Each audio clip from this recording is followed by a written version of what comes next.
Okay, there you go. Hi, everybody. My microphone got put in the wrong place in OBS. And to be fair, after the absolute technical difficulties that I've had for the past hour, that is the least of my fucking problems. So welcome back to Rediscovery RPG. If you haven't been here before, hi, I somehow own and operate this place against everyone's better judgment, but they can't take the keys away from me now, so here I am. I love playing games with my friends and telling cool stories. And usually you'd find me in the GM seat for a night like tonight, but you don't have to for this show. It's 2 whole shows running at the same time where I am not the one in charge. It is beautiful here right about now. And Zach's not in charge of this one either. Actually, Madison is. So you'll get to know us first, and then I'll kick it over to her. So I guess I'll go first since I'm already talking. Hi, my name is Mallorie Mize, but in this game, you'll find me playing Victoria Knight, who usually goes by Vic, and she is a Toreador. And it's Zach's turn.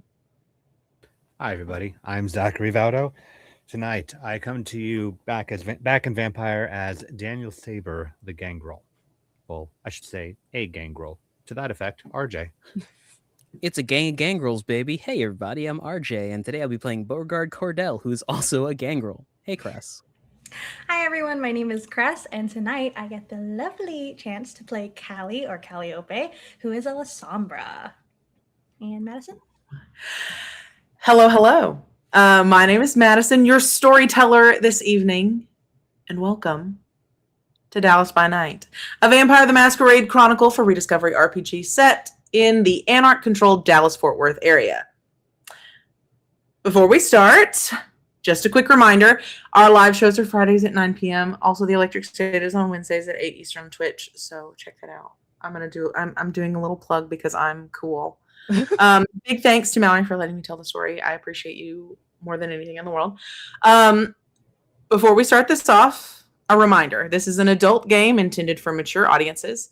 Tabletops and stories like Dungeons and Dragons and Lord of the Rings tell you that even in darkness and strife, the heroes always win and good triumphs over evil.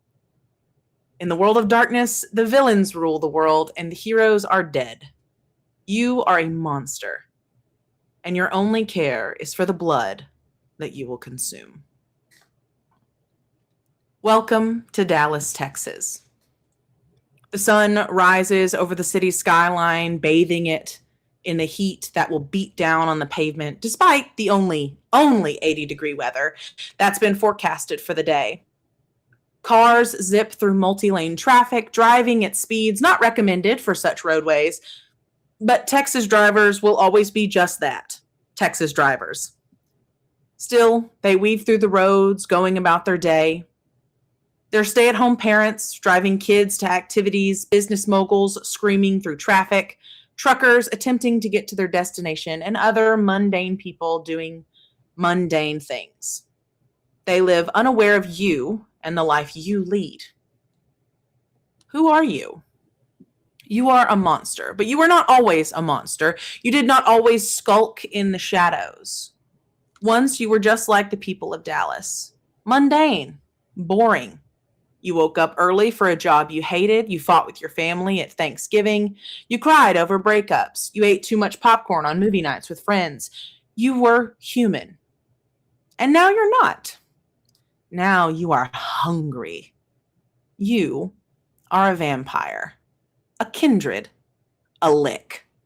And presently, you are blinded, deafened, and paralyzed completely. Sound and sight come back to you as a bag is lifted off of each of your heads.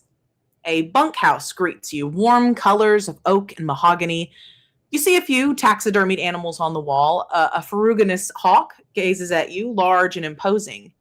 And in the center of the room stands a woman. She is tall, but slight, imposing in the way that she stands. Dusty cowboy boots stand shoulder width apart. Sturdy blue jeans that have clearly been patched a few times, fading from use. She wears a black denim shirt, the embroidery and mother of pearl snap buttons, a stark white against the crisp, starched fabric. The hat she wears is as black as her shirt, covering golden honey brown hair that's braided to the middle of her back. She turns to face you all, removing her hat. Now I'm going to take these stakes out of you, and I expect good behavior. We got food and sustenance waiting for y'all. If you just listen good to me for a minute. She looks each of you in the eyes. And then she nods her head, and your stakes are removed. I'm going to go with who is first on my screen, Zach. What does it feel like when you are staked, and what does it feel like when it is removed? It is different for everyone. Being staked reminds me, and working in the zoo. This Dallas Zoo is pretty decent compared to some other ones that I've seen, but you can still tell when an animal don't like being in a box. In particular, the reptiles that make it seem like it's a good habitat for them, but that's still such a small space, especially for the snakes. And that's kind of what it feels like, just being in a box, unable to actually stretch yourself out, unable to maneuver yourself the way that you need to, the way that you feel like you gotta. Getting that thing pulled out of me, normally I imagine it would feel like a relief, except for the fact that I made myself right hungry, chasing down Solomon for disturbing my place of work. So I imagine the moment the steak comes out, my hand goes around the wrist of whoever pulled the steak out of me. And I say, you better hurry up with that food, because I can only have good behavior for so long right now. The man whose wrist you hold is a man that some of you know, Wiley Graham.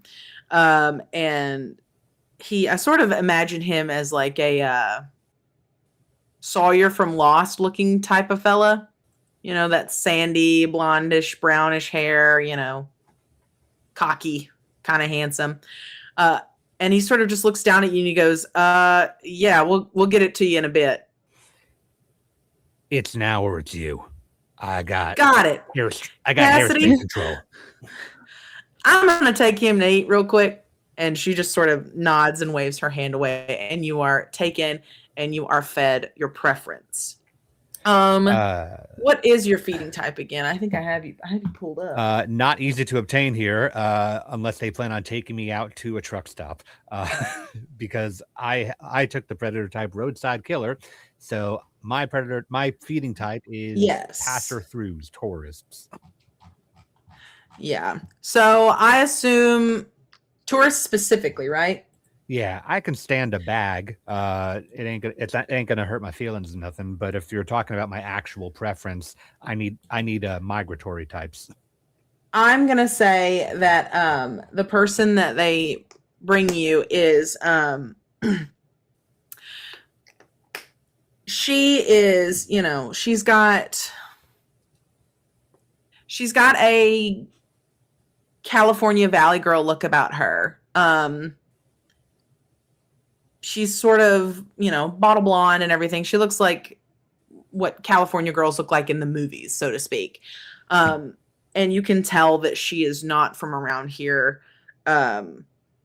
Simply that she's probably just visiting friends or headed somewhere more fun than Texas.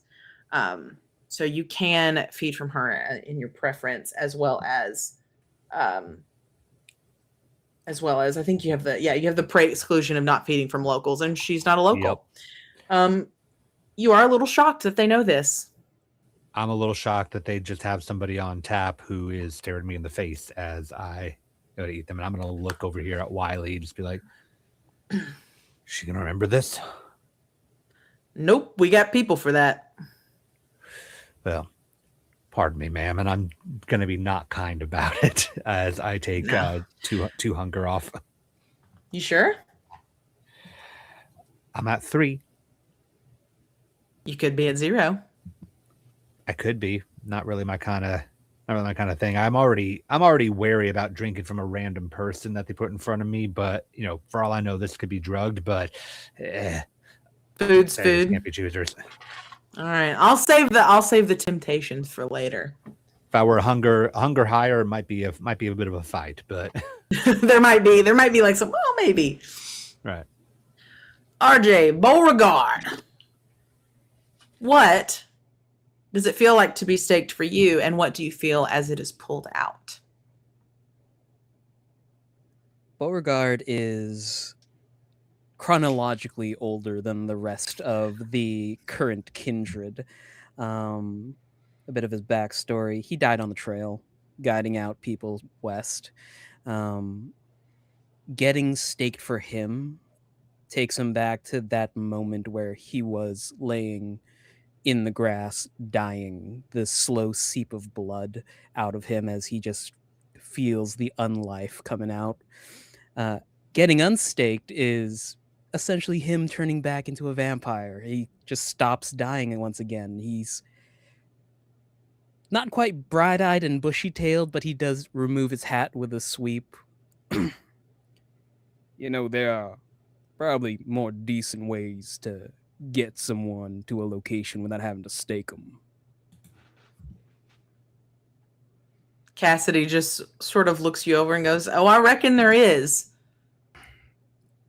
But there's not many ways to prevent people from knowing where we are if we don't take the measures to hide our location." And you would, most everyone at this, most everyone would know that Cassidy is the leader of Los Vaqueros, who are basically, if the Anarchs are here, the Vaqueros are here, and the Camarilla are down here. Like, the Vaqueros are on top of the Anarchs in Dallas. Well, if you can put in your notes somewhere that just asking me politely and then putting the bag over my head, no need for the stake. Oh, don't worry. After tonight's conversation, I don't think that'll be a problem. Lovely. Cress, what does being staked feel like to you? Our lovely Lasombra. And what does it feel like when it's pulled out? Callie is definitely still pretty new in comparison to a lot of other vampires, and she was not expecting to be staked. And so it's sudden, and she almost gasped what the hell is that? Like, what? Like, more shocked than like pain. And when it's taken out, it almost feels the same as when it went in, but she's so annoyed. She's like, seriously, you could have done this so much better. I don't know if you're like a stalker or something. Next time, talk to my management, please. Not this. I do meet and greets, not like this.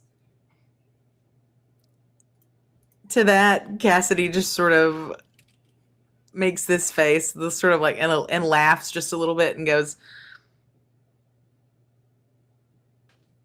"Don't worry. I'm not as starstruck as you might think I am." Okay, then we have to talk about how you messed up my top. I like this top. And now there's a hole in the middle. Looks good. Patch it up with something cool, something edgy.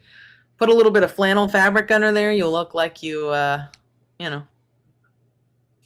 look like you mess up your shirt and you fix it, which is pretty cool to me. I don't think so.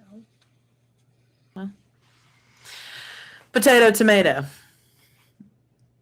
Okay. Vic, what does being staked feel like to you? And what does it feel like when it is pulled out?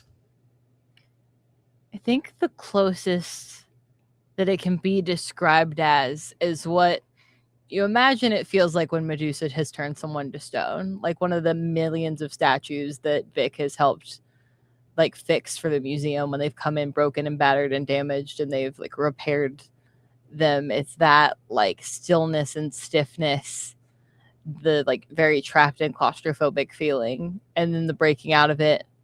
You would think probably is a relief after that, but it's not, because it feels like the cracking and breaking of the stone over and over and over again until all of it's finally gone. So it's just like small breaks all over until everything's finished. I love it. Cassidy does look at you and goes, "What? No snippy remarks from you?" You know, my first instinct was to say go fuck yourself, but I had decided to be polite, so I won't say it. I like that. So, and I assume that Daniel is back in the room with us. Yeah, about the time that little exchange, Daniels walked back in, just pushing blood off of his beard. You hanging in there, kid? Fuck you doing here, Pops? Oh, this is fucking great. My best, as best as anyone else can do. Shit, this your best? You know what? I You take back find- my sassy remark. Thanks for the fucking show. You find that Cassidy is looking at you guys somewhat amused. She's got her arms crossed over her shirt, and she's sort of just watching you four interact and is just enjoying the show, so to speak, as well. And after that exchange, she, does this number, and Wiley sits a chair down for her. And of course, because she's a cool, hot, not straight woman, she flips it over and sits on it backwards because she's hot, and she looks over to you four and she says, there's some shit going down in the DFW area.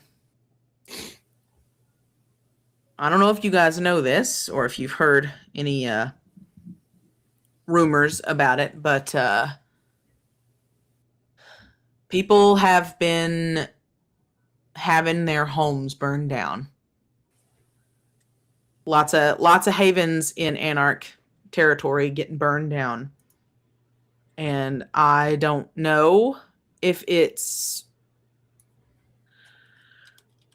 I don't know who it is. I personally think it's hunters. I know that there's always been some hunters around, but I got people saying it's the Sabbat in Waco, and I've never seen Sabbat in Waco. Some people are saying it's the Cams, and everybody's up in a tizzy about it because they think that one side did one thing and the other side did another thing. Hell, there's some people even saying it's the werewolves. But the problem is that I don't know. And do you think we do? Not necessarily, but I think that you could find out. I've picked you all for varying reasons. And I have an offer for you. Mr. Cordell, you mentioned not wanting to come back here the way that you did this evening. So I have 3 tasks for you. And she does hold it up this way. I've got 3 tasks for you. Number 1, I want you to find out who these aggressors are. I want you to find out who they are. I want you to find out where they are. And she sort of pauses on the 3rd one, and she looks down and she goes, and this 3rd one y'all ain't gonna like, but hell, most of the people don't like what I do anyway, but they respect me because I could kick the shit out of them if I needed to. My 3rd task is for you to go and speak to the Camarilla and see if they might join forces with us to temporarily take out whoever's trying to take us out. There is a extreme visible grimace on Beauregard's face.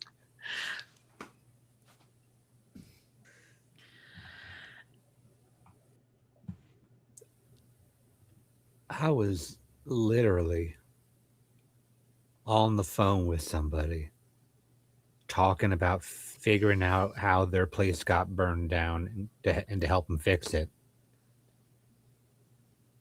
You stuck me and dragged me all the way here to tell me something I was already going to do? I reckon I did. Why the mistake was just unnecessary. I mean, but why all of us? I mean, I'm not really here to solve. I'm not a detective or anything. I really don't understand why they could do that. I think I'm good. The reward for this would be an offer to join my gang, the Vaqueros. And with that offer comes all of the connections that we have, which includes multiple musicians, producers, artists, etc., which could get you a pretty big fucking record deal, I reckon. Nothing I can do myself, you don't think? No, of course you could. But I could always make it a lot harder for you. Lovely. You don't want an enemy in me.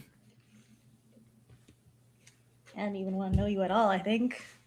You really got to work on your sales pitch. Yeah. Well, I tell it like it is. Not very well. Oh, no. I didn't get my popularity from my charisma. Clearly. I got it from getting shit done.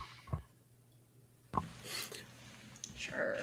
Yeah, something like that. All right. So, ragtag duo here, handpicked by you to figure out who's burning shit down, why they're burning shit down.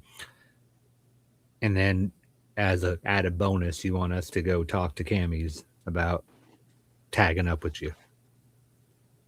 No tagging up with us. If we go this alone, who's to say that someone won't burn down your haven? Or your sire's haven? Or any of your havens? Burn down your whole life's work. Final death kill you in the process. Who's to say that you're not next? So why not do something? Bring the fight to them. Stop them before they can eradicate all of us in this city. And I'm willing to put up with Cammy's if it keeps us alive. I ain't that proud.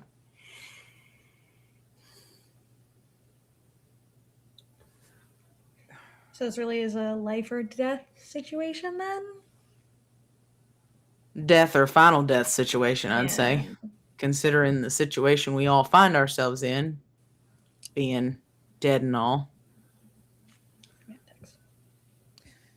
You know what? Color me interested, but I gotta know why. Because one of us I know I got a connection with, but what exactly is our special talents for this apart from being expendable? I have been, not to sound creepy, but I suppose I already screwed the pooch on that one with the whole kidnapping thing.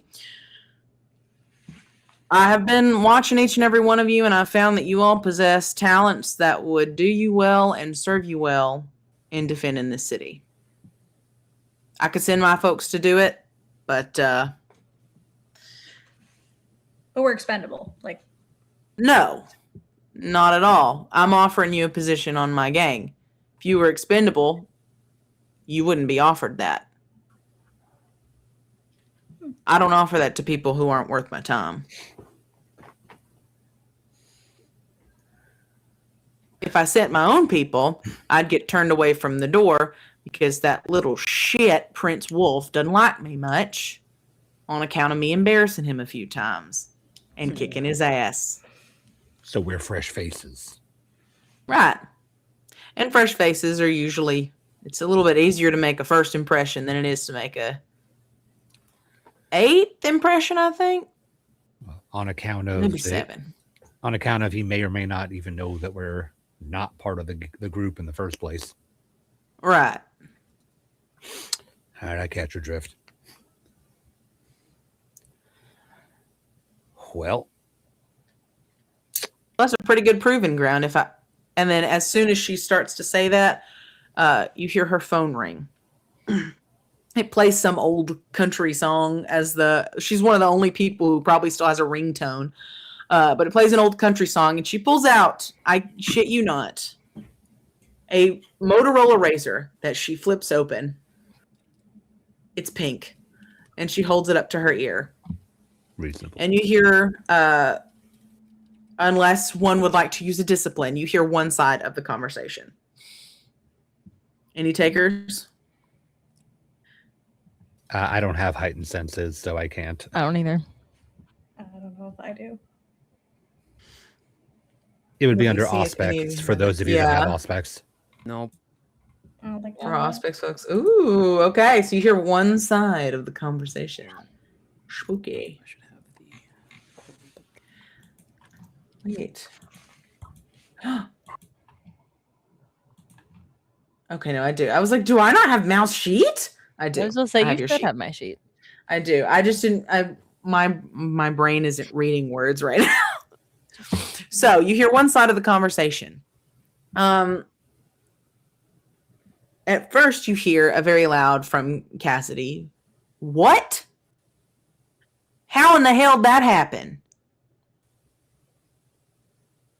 Well, shit, yeah, Cosmo, I know that's how it happens, but how did it happen to you?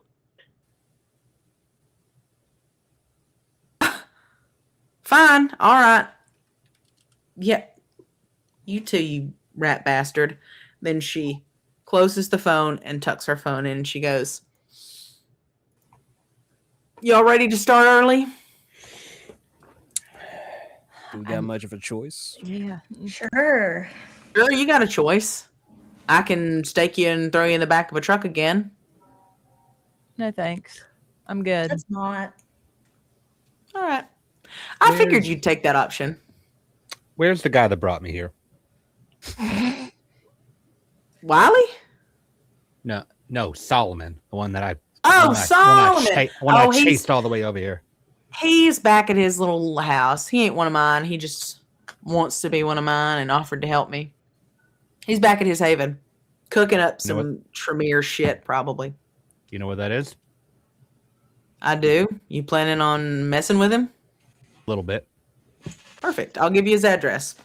Great. I'm in. She does give you the location of Solomon's Haven. Fantastic. Allow me to make a note. Fantastic. I don't know about y'all, but I'm gonna go change because I got a big old hole in my favorite hoodie. Yeah. After that, I'm game for wherever it is we're going. All right. So Cassidy will give you an address for a little law office called the Law Offices of Novak and Associates.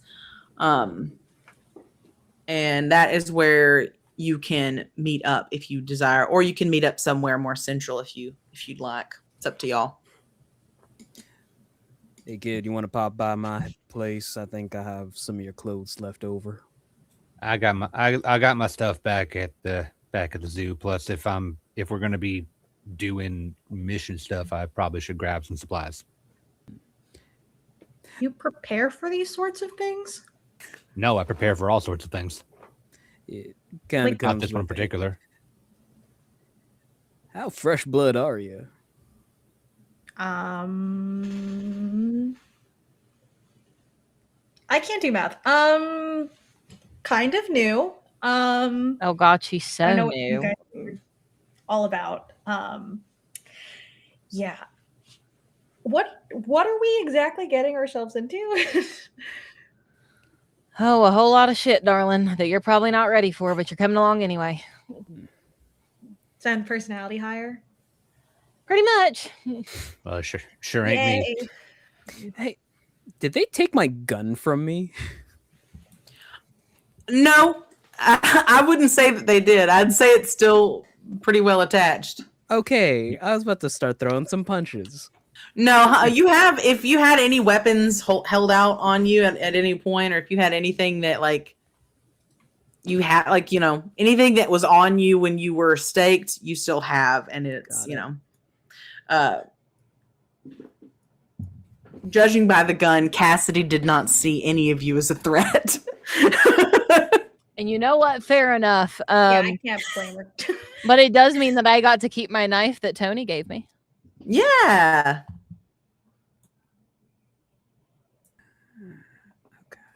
Yeah. Unfortunately, my stuff is back at the zoo. That because I dropped it to go chase Solomon. So I will have to. All right. grab So that.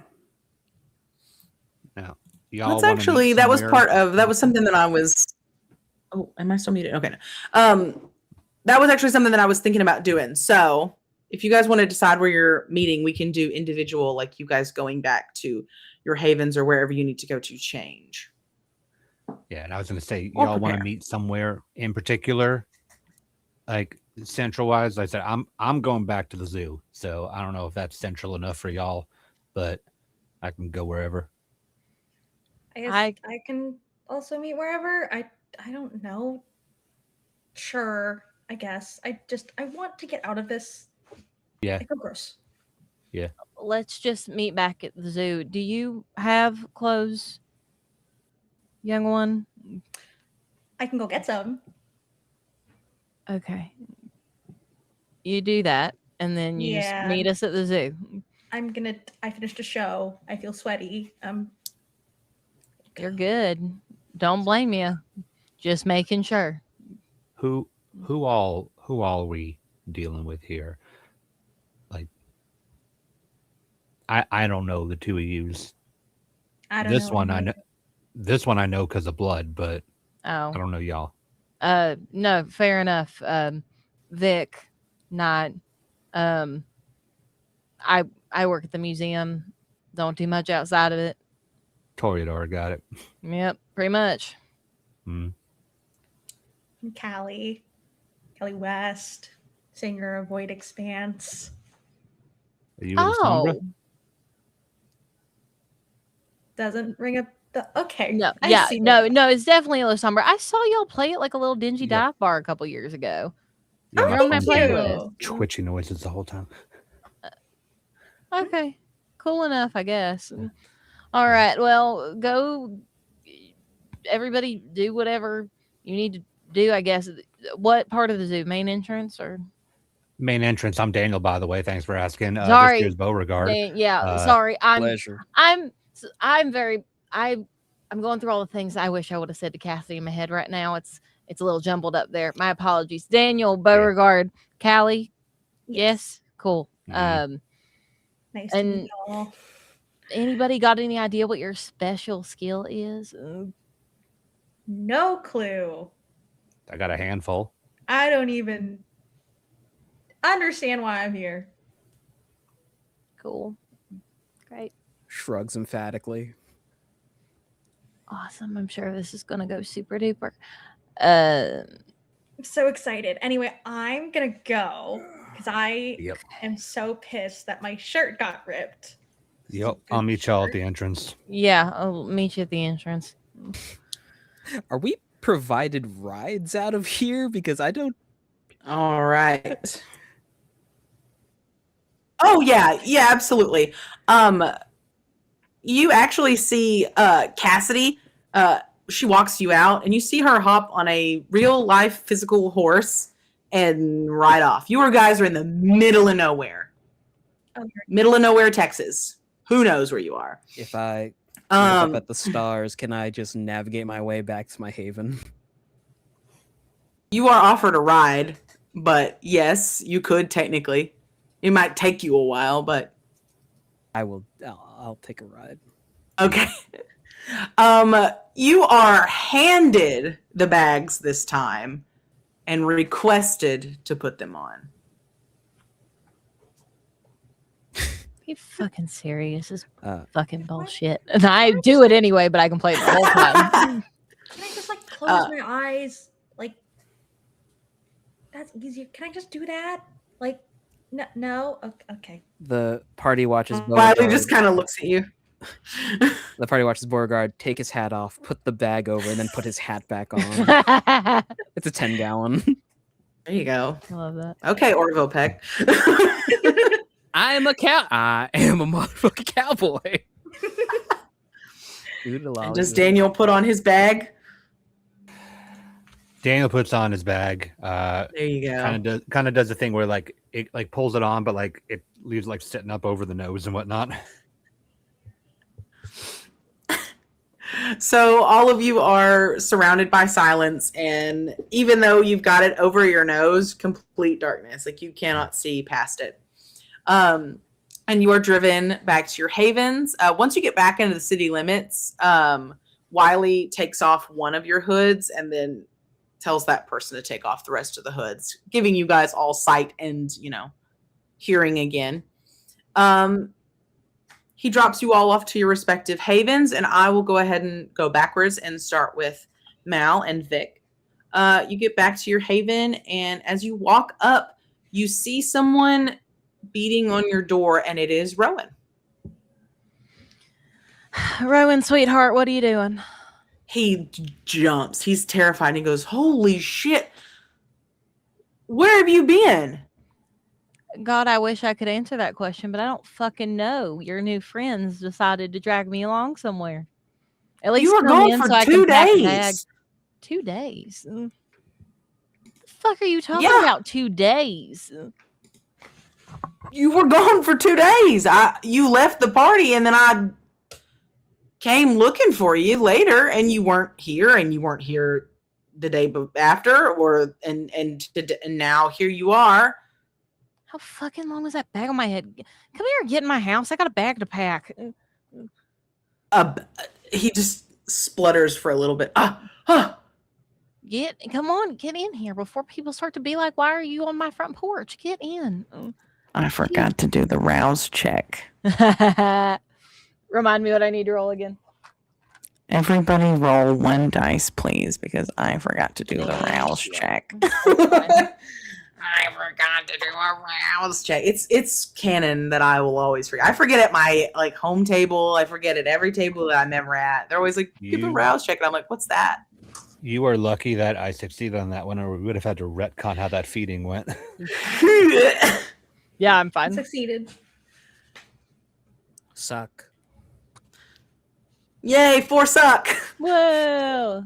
Yay, 4 whole suck. Okay, so as you bundle Rowan into your apartment, he's like holding his face like this. He's pacing. He's going, they what? Wait. So did you hear the conversation I had with Tony at the party about how he thought I had burned his house down because of that time he hit on me and it went sideways? You didn't? No, I didn't burn the man's house down.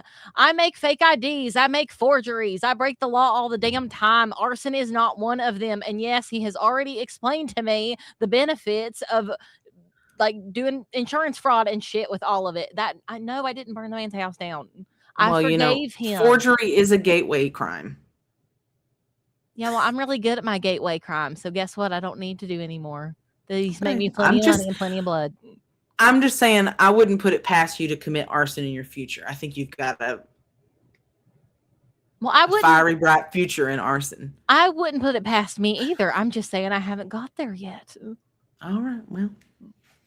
Either way, he was telling me about how his haven burned down and that they were going to rebuild it or something like that. And all of a sudden, I felt somebody staring at me from the woods. And damn it, it was Lupe. And so I go into the woods, and Lupe and I are having a magnificent, wonderful, friendly conversation when all of a sudden she stakes me through the heart. There's a bag over my head and a rope around my chest. And I'm dragged through the grass and thrown in the trunk of a vehicle. And then he just starts laughing. And I know that you're going to say that I'm making some bullshit up or I had some boozy blood or something. Not it. Not what happened. Nope. I am here to pack a bag and to change clothes and then go off on some grand adventure with 3 fucking strangers. Because apparently I am a part of what can fix all this. Is it the fake IDs? Is it the memory thing? Is it the fact that I know people in certain places that could maybe help in this situation? I don't fucking know. Meanwhile, angrily throwing shit in a bag. Like if it opened a duffel bag, just throwing shit. That's a lot. Yeah. That's a lot. Yeah. Yeah. That's a real whole lot, actually. Mm-hmm. Yeah. Oh, a real whole lot.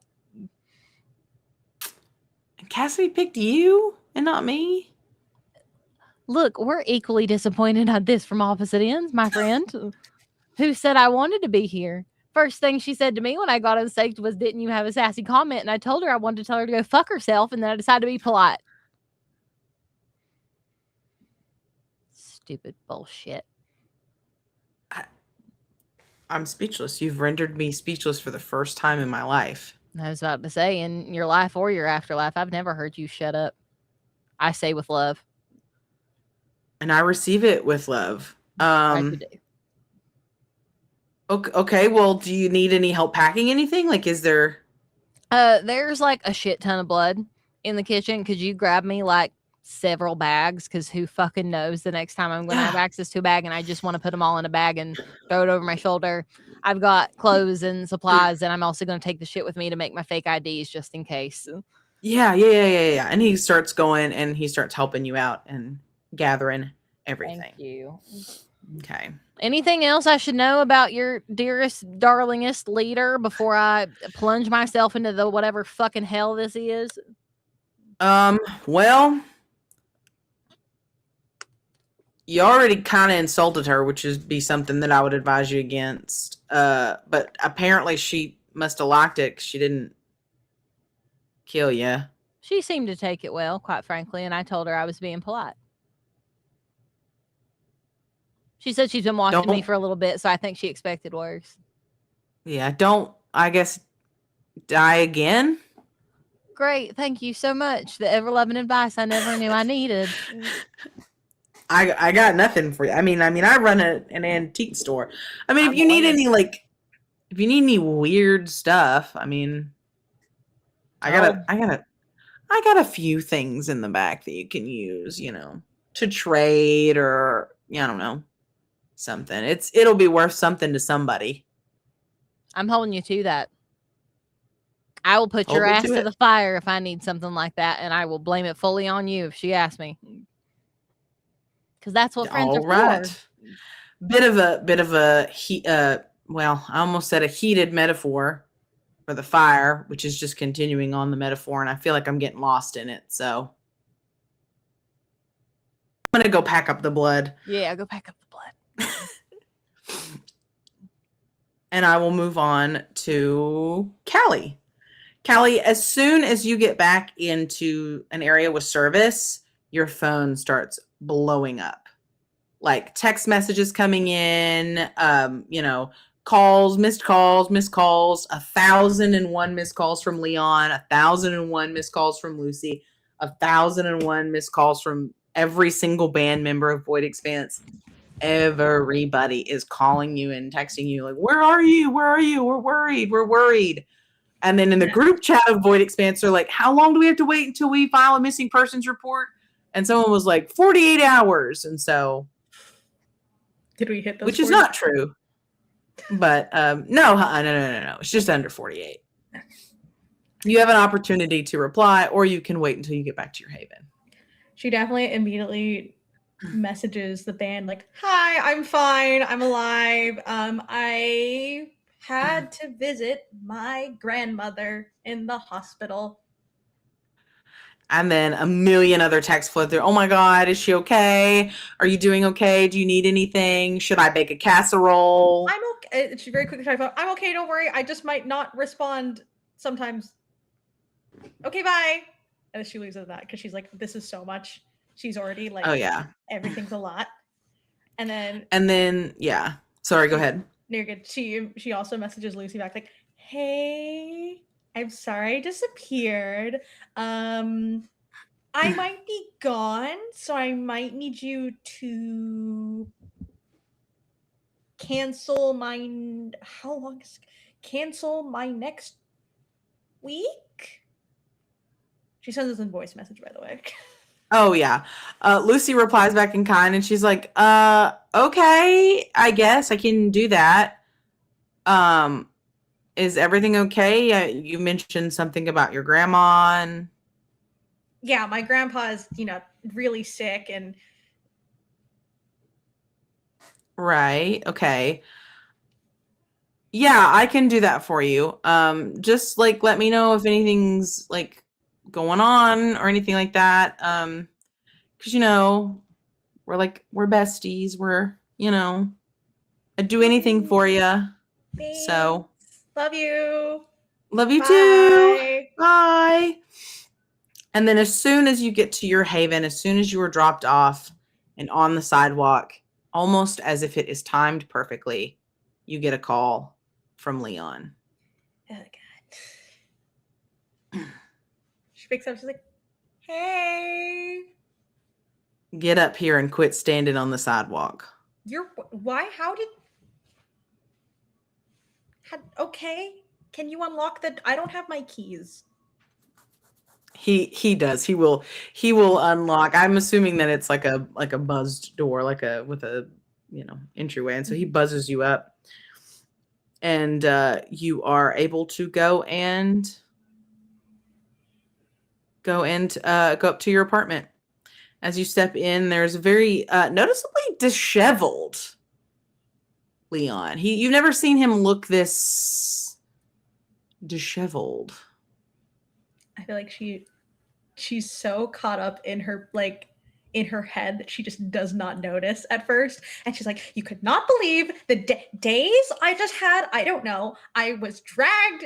I was staked in my dressing room, which, mind you, why is there no security at the venue? Second of all, did someone stake me? Third of all, they were really mean. I don't know. And suddenly I'm like, it's some chosen one bullshit. They took me and they're like, you're gonna go on this quest, and I'm like, what the hell are you doing? Why am I here? And then there's these 3 other people who vampires who I don't know, and I don't. Why would did someone tell you about this? I mean, you kind of know everyone, I guess, and but I don't like, what do I do? What do I bring? What do I wear?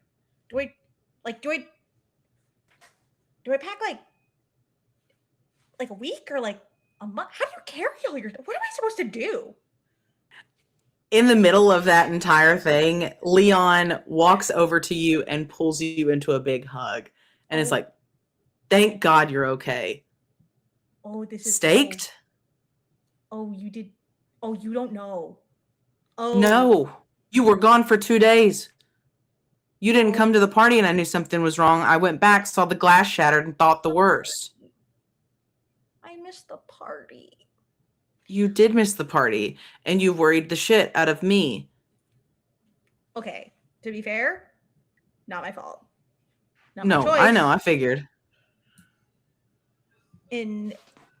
Listen, so funny story. Was in my dressing room, getting ready, was going to the party, was gonna have a good time, was really excited. And all of a sudden I get staked by someone for no reason. And then I wake up with a bag on my head. A bag, mind you, terrible for my hair texture. Terrible. And then it's just this lady is there, and mind you, is she kind of yes, but that's not the point. I mean, but okay, she was there, and she was like, I don't know. She said that if I helped her, then I wouldn't die, but also it has something to do with the Havens burning down, which you mentioned. So I thought you might know because you kind of know everything. But then I don't know. You were in the room with Cassidy Maldonado? Was that her name? Yes. Are you asking me, Madison? Yes. No, I mean, she definitely was like, oh. Is that her name again? I think you. Yes. Yeah.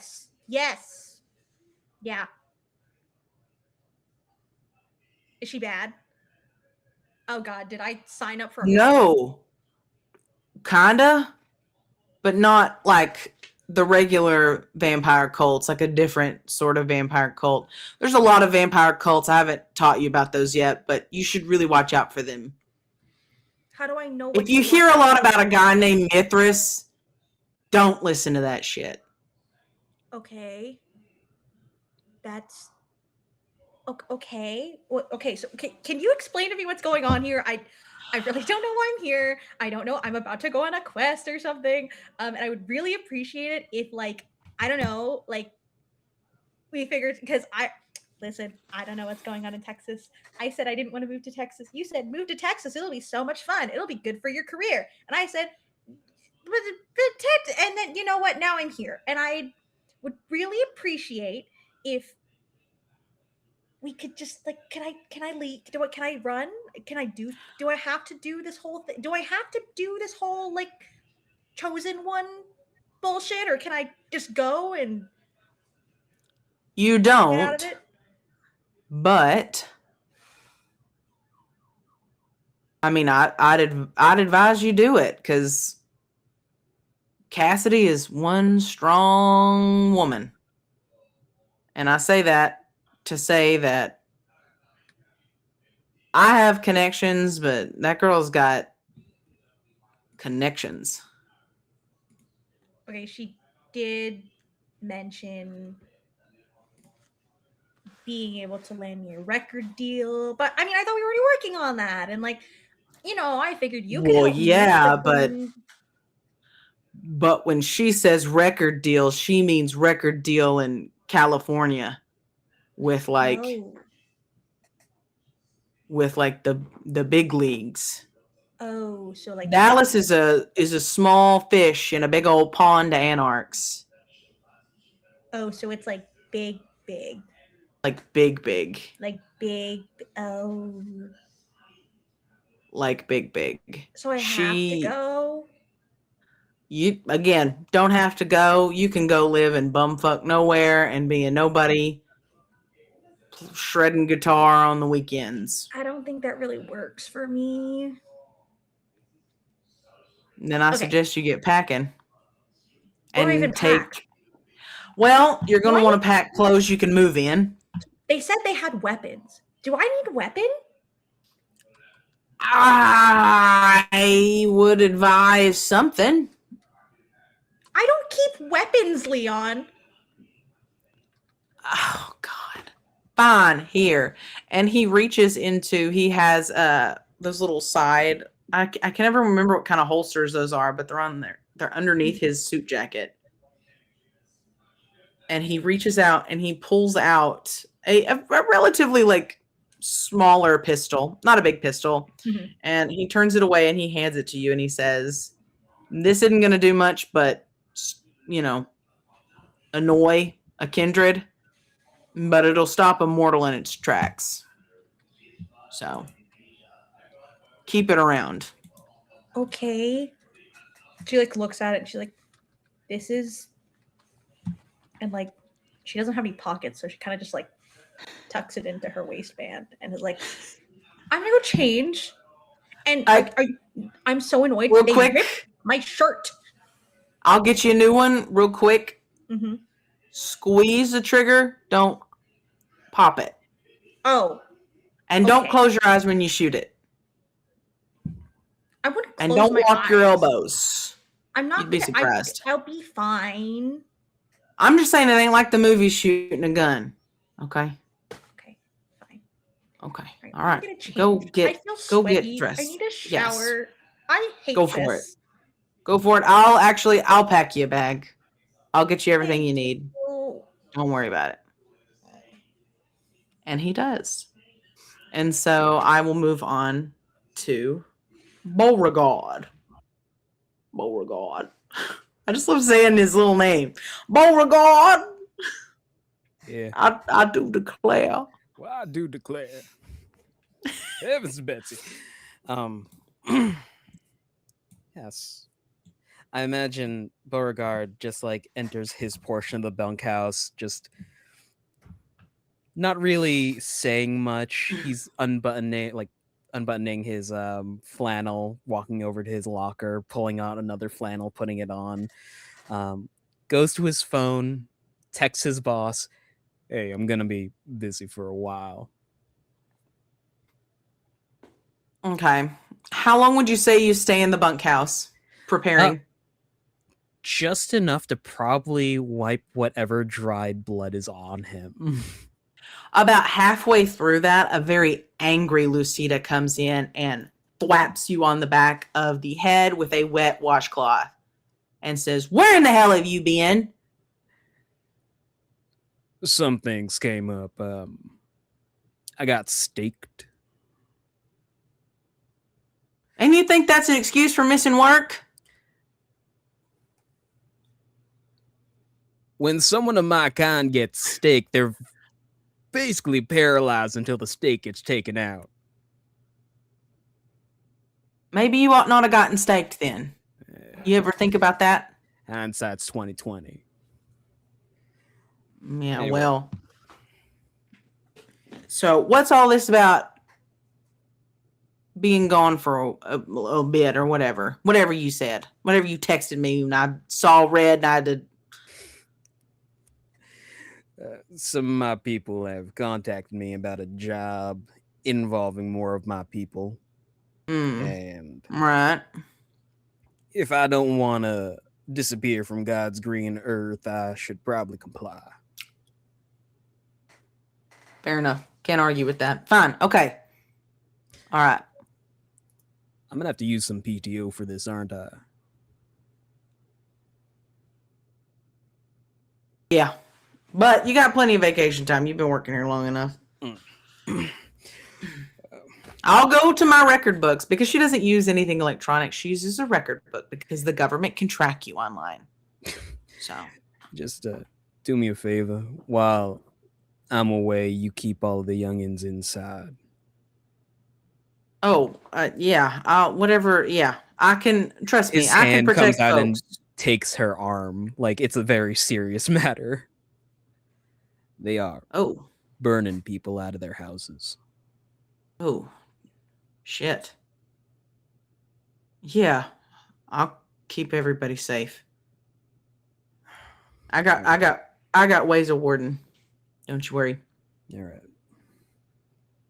You know where Thanks. I keep my shotgun, right? I do indeed, and I know where I keep mine. He'll tap his nose. And she goes, she kind of claps you on the shoulder and says, well, good luck and don't die. Well, can't do that. I'm already dead. Well, don't die again. I'd appreciate it if you didn't. It'd be damn hard to replace you. Yeah, night shift's gonna be a bit of a bitch without me, huh? And I'm not going to say it. You never heard it from me, but I may or may not miss you if you did die again. But I'm not saying that. I wouldn't do that. I wouldn't say that with my words. Bless my unbeaten heart. Is that concern I hear? No, it's you must be hallucinating. I'll be fine. I promise. All right. Well, that's a promise, so you can't break that. Or I'll come to whatever afterlife your people go to and I'll kick your ass. You know I'm good for it. Never really thought about the afterlife. Well. Cowboy musings and mutterings as his spurs jingle on the wooden floor as he's walking out. The shot cuts to a tumbleweed rolling across and some lone guitar noises. And then a little whistle. Actually, hold on. Beauregard is going to chase that tumbleweed down. That's an invasive species. And there you go. And we cut with you sprinting at it. Daniel, you are at the zoo again. Mm-hmm. And you have a few messages from your boss about no calls, no shows. Yep. I see that and I see the date on it. And that is exactly why I am entering the zoo from the back end whence I left instead of walking through the front gate. Because I have the hole in the shirt and whatnot. So yeah, I'm gonna go around like the same way that I chased Solomon out is the way I'm going in. Yeah. In an effect to not be seen. Of course, I probably will get seen eventually. After I grab my bag, and throw on different shirt, different overshirt, different hat, and just shove all that stuff into my bag. I gotta go get one of my other bags, which I have conveniently stored in the hippo lake because it's a hell of a lot harder to steal it from the hippo. Yes, exactly. Yes. I love a good hippo. They're I love them. They're so cute and yet. And yet. But yeah, I'm gonna sneak around. Yeah. Okay. So you are gonna sneak. Best as I can from. Yeah. Where was I? First roll. Sure. I'm just trying to chart my course. I was like over near the wolves or something like that. Yeah, the maned wolf, which I think is not technically on the map right now because I think their habitat is getting redone. That's right. That's right. Yeah. So go ahead and give me a dexterity and a stealth roll. Mm-hmm. And I am going to give an opposing roll. Sounds good. I got 3. I got 5. Cool. I got a critical. Cool. As you are sneaking, you sneak pretty good. Like it's a pretty good sneaking, but this lady knows this zoo. Mm-hmm. And you see her start to tear towards you, and it is Elsa, Yeah, the zookeeper. And she goes, "Where have you been?" Hey, Brinkley. You had me sorry. and half the zoo worried sick. Yeah, sorry about that. I wasn't feeling particularly good. I should have texted. I'm sorry about that. That's all right. I mean, I know the managers and everything. You'll be fine. I appreciate it. Yeah. Yeah. And hell, the gorillas like you best. We couldn't get anyone else to do it. Oh, well, then you're not gonna like this part either. I had a call from a friend who he's helped rebuilding his house. It got burned down in a fire. Oh, I hate that. Bless his heart. Yeah. He's a antisocial kind of guy, so he don't really got a whole lot of friends. So he asked me if I could help him out a bit. So I'm gonna have to take a bit of time off to help him. I hope it ain't gonna be too terribly long. We're going up towards. No, we got people to do all the. You're fine. Take you some time off. Spend some time with your friends. Reconnect and everything. That's totally understandable. I've been working on the gorillas while you've been gone. I've been working on all your stuff while you've been gone, and so they don't mind me as much, but they just they prefer you. But I can handle it. It's yeah. You take that time, help your friend, and all that. I appreciate that a lot. Yeah, I'm gonna do a little bit while I'm here. I figured I'd check out. I'd just check in with the okapi and the hippo. Oh yeah. On my way out, just make sure I tagged on a little bit. Oh yeah, absolutely. Yeah, sorry to ambush you out here. Yeah, absolutely. Go ahead and get that work done. And I'm sorry for not calling. Hey, life happens. Man plans. You know what they say. But no, you're fine. Yeah, just with the gorillas, just let them eat first before you try to do anything with them. That's usually how I tend to go about it. You don't got to go like getting hurt over. Oh yeah. Oh yeah. No, I should be all right. Well, thank you for that. I'll do my best to do that. But yeah. Well, yeah. You go ahead and get what you need to get done, and I'll leave you to it. But it's good seeing you. I'm glad. It's good to know that you're safe and everything. And tell your friend I hope that his house stuff goes all right. I will. If you need a housewarming gift, I'm an excellent gift giver. I will keep that in mind. He's not a super appreciative sort of guy, but I'm sure he'd appreciate it all the same. All right. Well, again, good seeing you. Don't be a stranger. Right. And she sort of. Back to working in no time, and I dropped the whole nervousness as soon as she walks away. And I like it. Go get your stuff from the from the hippos. I do what I said I was going to do. Oh yeah. I can't lie to this woman. I have a deep-seated mechanical reason why I can't lie to her. But I do go check on the okapi on my way over, and I do go check on the hippo. Part of checking on the hippo is reaching in near the edge, down a ways and pulling up one of the waterproof bags that I stashed down there. I'm invoking my check the trunk merit for a bag of things. A bag of trinkets. Yeah, and weaponry. Well, that's the thing. It's like I'm thinking logically. Like, Daniel's not exactly the kind to have like shotguns and and stakes and whatnot. He's not a vampire hunter. This isn't his sort of stuff. But he's still a prepared kind of guy. So I'd say like in there he's got like a few different changes of clothes. Maybe like 1 or 2 blood bags. There's a couple of these bags down in there. One of these bags probably has like 1 or 2 of them. Hunting knives, a couple $100. Had like a few flares. Flares are good.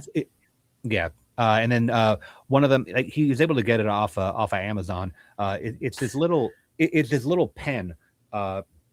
It's great because like the end can like break a window if you hit it, but if you like screw it off, it's got these 2 little prongs on there. It's got 2 little prongs on there, and you stick somebody with it, and it zaps them. Yeah. It's a neat little thing. Very cool. Yeah, they call it a pain pen. I love it. Okay, so you gather up all of your things, and you do a little bit of work, and you all reconvene at the entrance of the Dallas Zoo. That is where y'all decided to all meet, right? Mm-hmm. Yeah. Nobody else would decide, so I told them to just meet me at work. And with that, as I need to take a bio break, I'm calling for a bio break if that's okay with everybody. That is more than fine. That's about time to take that break anyway. And we will meet back in, what would you say, 10, 15 minutes? Yeah, 10-ish minutes. We'll be back. Grab 6 a or 7 snack, grab a drink. Don't do that to me. Dear God. And we will be back with y'all very shortly. Yes. See you later. Bye. Bye.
Hi, welcome back.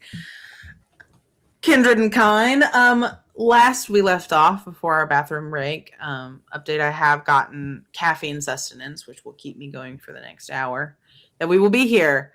Last we left our ragtag group of kindred. They were meeting at the Dallas Zoo at the front entrance. Tell me about that. Do you guys arrive via your own car, via Uber? Vic, if you go in an Uber, I will let you know. Brad or Chad, whichever name he was, is the driver. Absolutely not. Somehow. I'm having Rowan drop me off. Never again. I did Never go back again? in and do that little thing where you can be like, did you like this driver or whatever? And I go, You like rated him so No. low that you never get him again? yeah, so I never get him again. Absolutely not. You've ruined Chad or Brad's perfect 5-star. Chad, That's good because he bad. ruined my night by deciding to talk to me. So there you go. I love it. So Rowan Rowan will can drop me you off, at the zoo. Yes. and then Daniel was already there. Callie and Beauregard, how are you guys achieving zoo status? Leon drops her off like dropping off your kid to a field, like to school. Yeah. She's like, Have a good day. Hands you your lunch bag. Bye. Do your best. Okay. Beauregard pulls up in like an old Chevy CK. How did I know you were gonna say an old ass Chevy? Paint rusting off, or does he keep it in good shape? Keeps it in serviceable shape. There you go. I'll allow it. I'll allow The it. axles won't break, at least. There you go. That's all that matters. Is there enough room for 4 of you in there? 2 in the cab, 2 in the back. There you go. Perfect. That's all we need. And it's the South. No one cares. So the amount of times that I've ridden in the truck bed of a truck is astronomical. Allegedly, for any allegedly, I rode in a truck bed before. Allegedly. So you all meet up, and you have been given an address by Cassidy, again for Novak Law and Associates. Where did I put my dog? There it is. Do y'all head straight there, or do y'all convene first? I don't have any knowledge skills. We could talk outside of the Chevy real quick just to reintroduce and I guess get the gist of things. So anybody know what this Novak law firm is about, or That might actually be a roll if you guys Sure. know it. I would say that either I'll let you workshop it. You can do intelligence, politics, wits, politics, or intelligence, wits, streetwise. I can do with streetwise. There you go. Yeah, I got that one. I'm looking for a difficulty of around 3. That was 4. And if you guys, if my new folks need any help building dice pools, let me know. Yes, please. So, for you, Cress, Mm-hmm. you would probably do best with probably wits politics. That might be your best go. That will give you 4 dice to work with. Okay. If you want more dice to work with, you can rouse the blood and buff your wits. That would require you to do a rouse check, a rouse Mhm. roll, and Mhm. you may get hungrier, you may not get hungrier, but that's up to you if you want to rouse or not. I'll just stick with the 4. Okay. So then you are at 1 hunger, correct? Yes. Okay. So you will also, by the way, all of your willpower is back if you used any in your preludes. So you will have 1 hunger dice and 3 regular dice. Got it. I got 2 successes. 2 successes. Mm-hmm. What did everybody else get? 4 successes. Got 4. 4. 4. All right. So Callie, you have no clue. That's You're- not you're tr- surprising. You're a transplant. You don't know. It's a lawyer. You know that much. I think he the- does law, and I I'm going to go ahead assume and guess. it would be very useful in a court case. Astute deduction. The rest of you, the other three, you guys know that this is the law firm of a well-known Nosferatu named Cosmo Novak. Mm. You've never met him, but his reputation precedes him. He is very much known for being a terrible lawyer. But he's really good at the kind of lawyering that requires you to scam people out of their money. Like that one dude from Breaking Bad.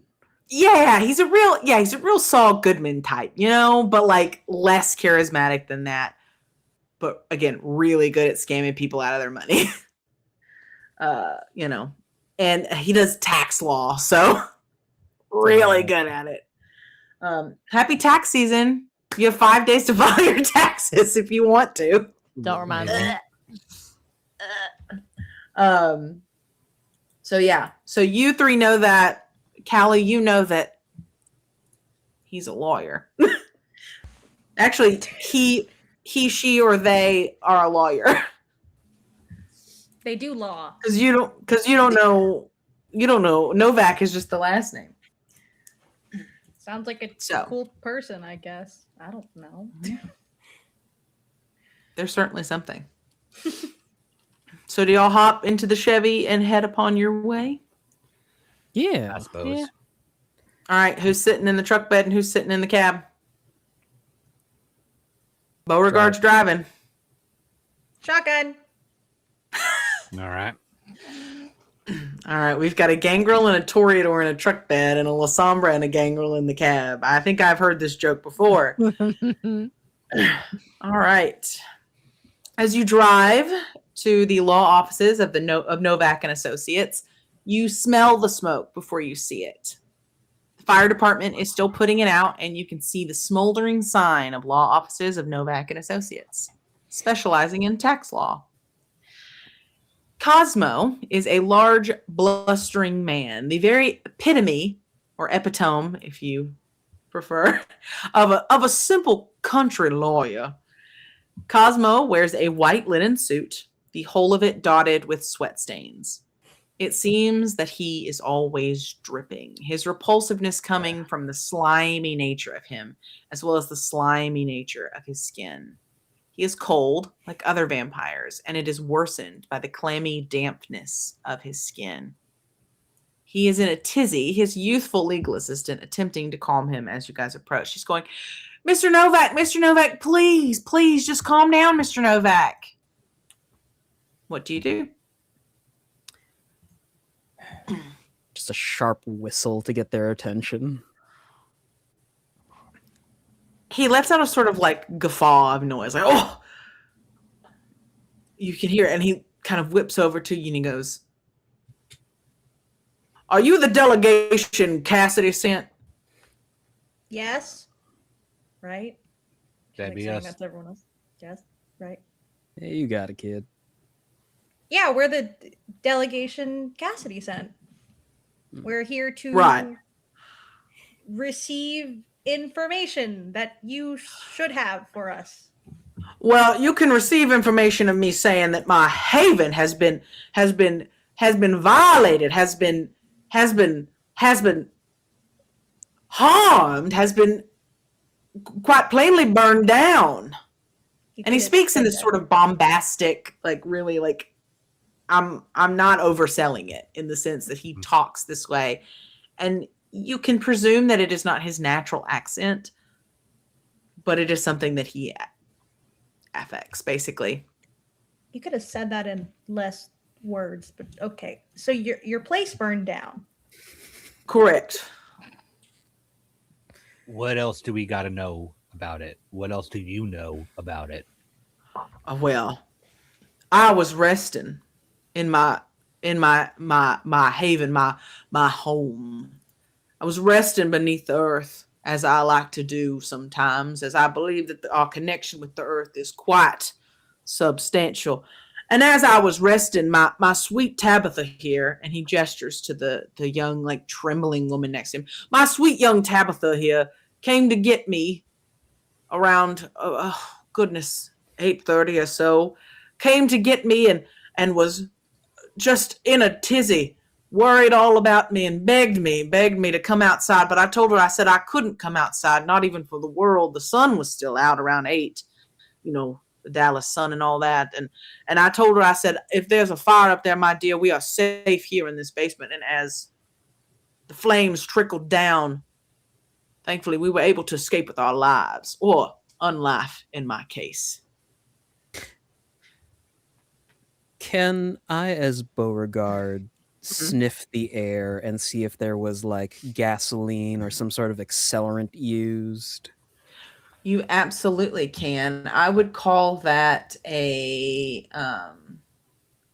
wits survival roll. We'll call that, or alternatively, wits awareness.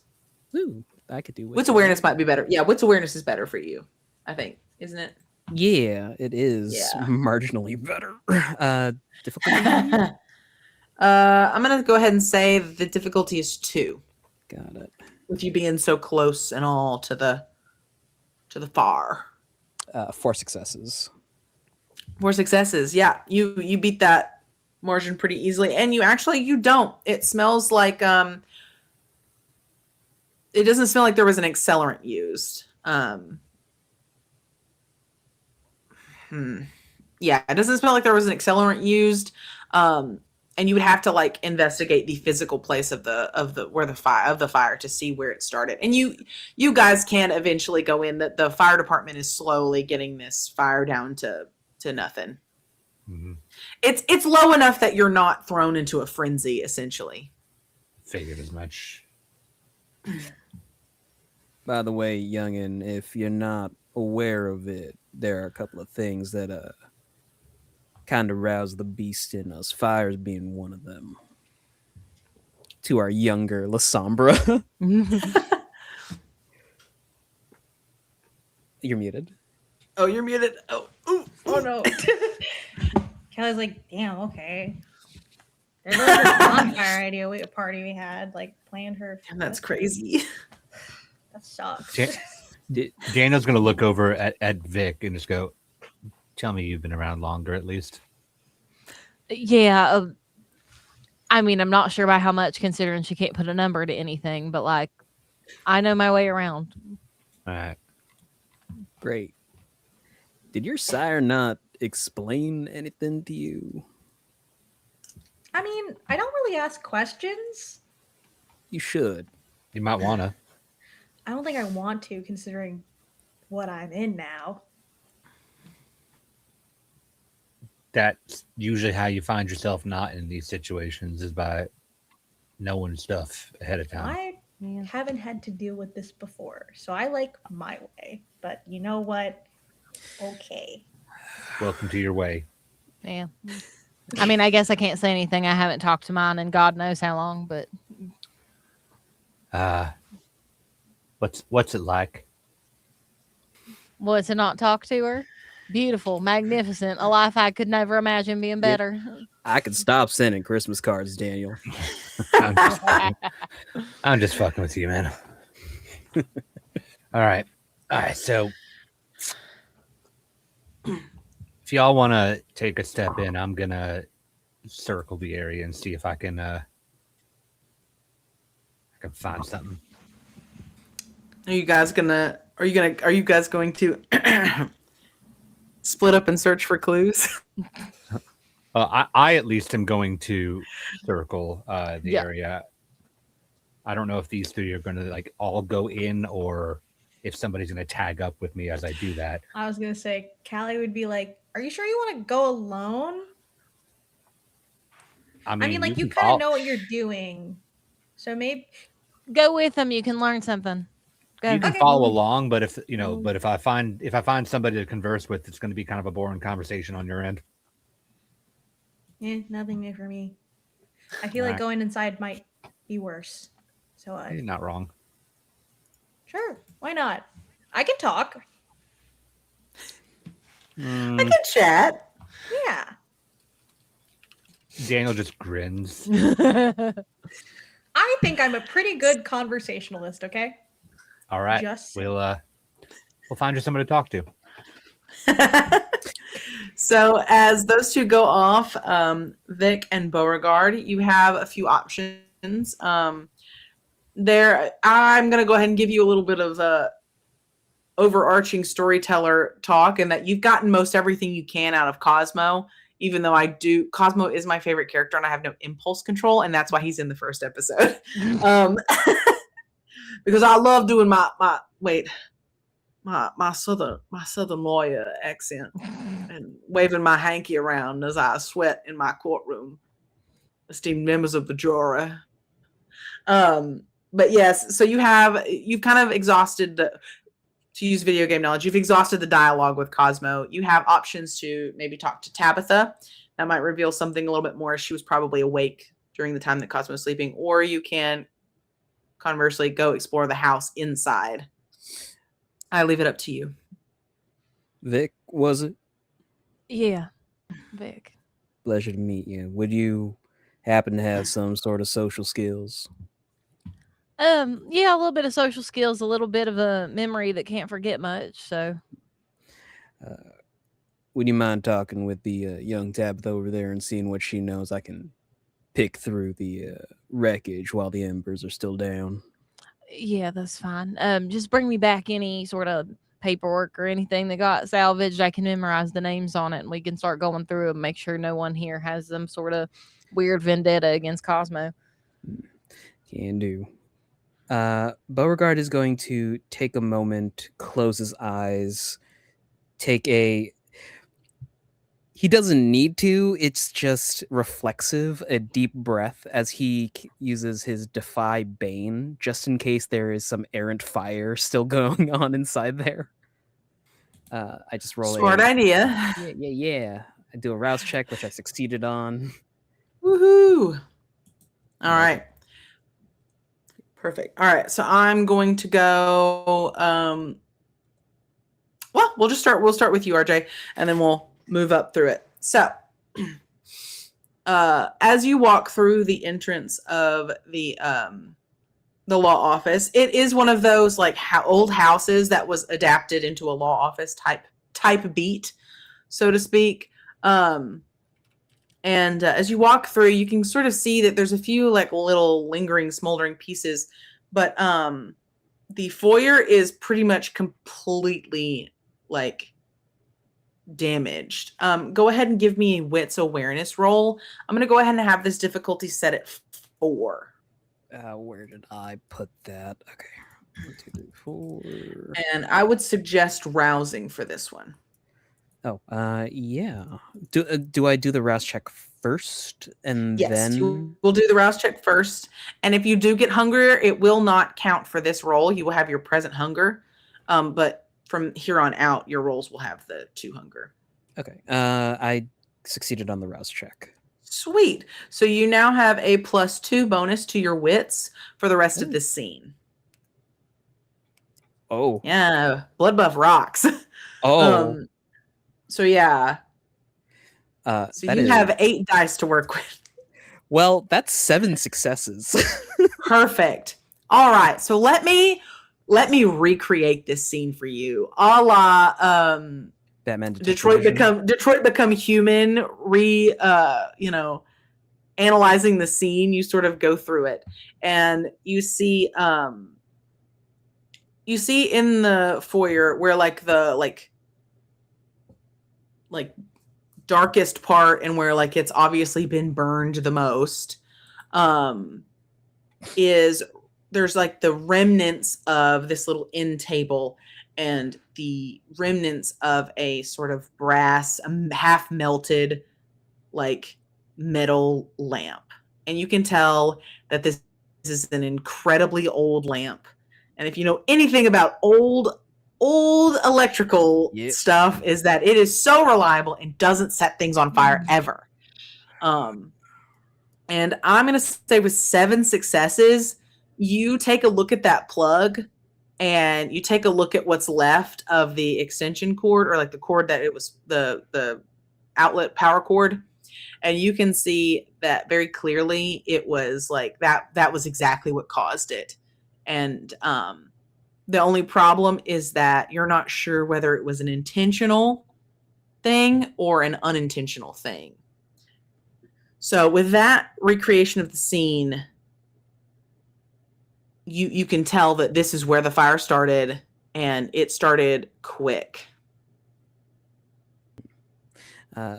All the while, he is rolling like a silver dollar between his fingers, and occasionally you hear the ping as he flicks it up.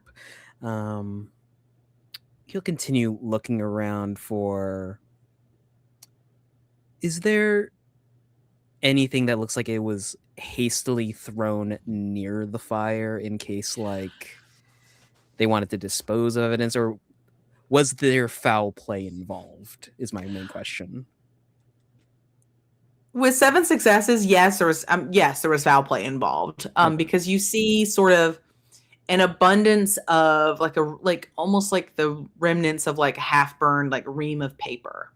Like you can see like there was a stack of paper on this end table, which doesn't logically make sense. This is the waiting room. This is the foyer. There usually wouldn't be like a ream of paper there. And you can presume that maybe the paper, fell, or maybe the paper was used to like add something to start the fire, but the plug is what made the arc of electricity spark. The paper was what lit up. Mm-hmm. Okay. So there was more than likely foul play. Someone moved that ream of paper there. Okay. Bo will head further into the offices just to check if there was like a safe or anything, or like, I don't know, something someone needed to get at. The purpose of this fire, why would they target Cosmo? There is only one office that is completely untouched, and that is Cosmo's office.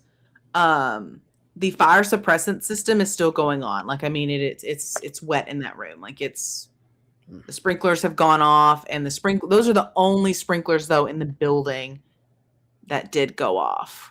And there's still, like, I mean, it's not like completely untouched. There's still some scorching there. Like it seemed almost like that the sprinkler system was delayed, like it was tampered with. In the office, you can see a few like pieces of discovery for cases, and you can see a few internal memos from Tabitha to Cosmo, or from Rita, a woman named Rita, that you see. And essentially you also see one of those big like planner notebooks, and you see that on today's date, you see that there was a window repair scheduled for around 6-ish. Mm-hmm. But that is all you can really glean from the inside of the law office. All right. He'll pad back and see how Vic's faring. Speaking of Vic, you're talking to Tabitha. And Tabitha is she's very sweet. She's very sweet. And she's very like, I can only think of like mousy. Like she's very like timid, and she looks, like she's got like a little doe face, she's got real soft eyes. She looks like basically a little baby. She's a grown woman, but she looks like a little baby, and she's trembling, and I'm going to go ahead and say that your intuition tells you that like it's most likely that she was afraid of losing Cosmo. You can kind of tell that this is a ghoul kindred relationship. She's very aware of what he is. hence why she was so, worried about him. Yeah. So we shall start your interview. How do you open up with her?